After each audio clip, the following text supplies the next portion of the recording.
Colle l'iode. Petit 1. Écrire la configuration électronique de l'iode, Z égale 53 dans l'état fondamental. Petit 2. Donner la structure de Lewis de la molécule de diode. Petit 3. L'ion iodate a pour formule IO3-. Donner sa structure de Lewis la plus probable et en déduire sa géométrie par la méthode VSEPR. Petit 4. L'ion triodure a pour formule I3-. Donner sa structure de Lewis et sa géométrie. Petit 1. D'après les règles de Kleczkowski, Hund et Paoli, la configuration électronique de l'iode I, Z égale à 53 dans son état fondamental est 1s2, 2s2, 2p6, 3s2, 3p6, 4s2, 3d10, 4p6, 5s2, 4d10, 5p5 ou configuration électronique du krypton 5s2, 4d10, 5p5. Il appartient à la famille des halogènes ns2, np5. Il a 7 électrons de valence. Petit 2. Structure de Lewis du diode I2. On décompte les nombres d'électrons de valence. Le nombre d'électrons de valence total est 7 fois 2 pour l'iode égale à 14. On a 7 doublets. On place les éléments et on utilise d'abord les doublets pour former des liaisons simples. On complète l'octet de chaque atome en envisageant des doublets non liants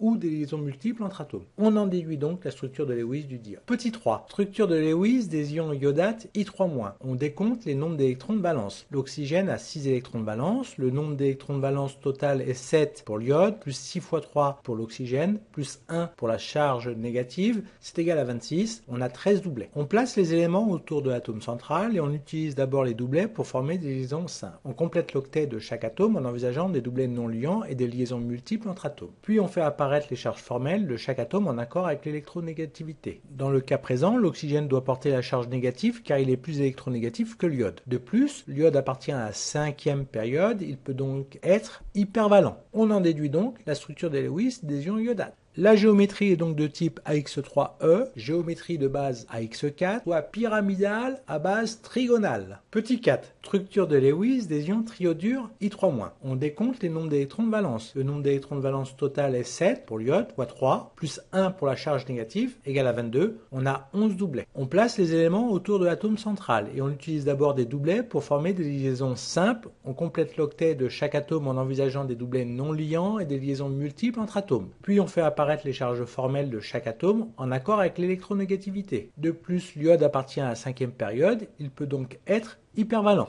On en déduit donc la structure de Lewis des ions triodures. La géométrie est donc de type AX2E3, géométrie de base AX5. Elle est linéaire pour minimiser les répulsions mutuelles des doublets d'électrons non liants. Ainsi, leurs distances sont maximales, angle d'environ de 120 degrés.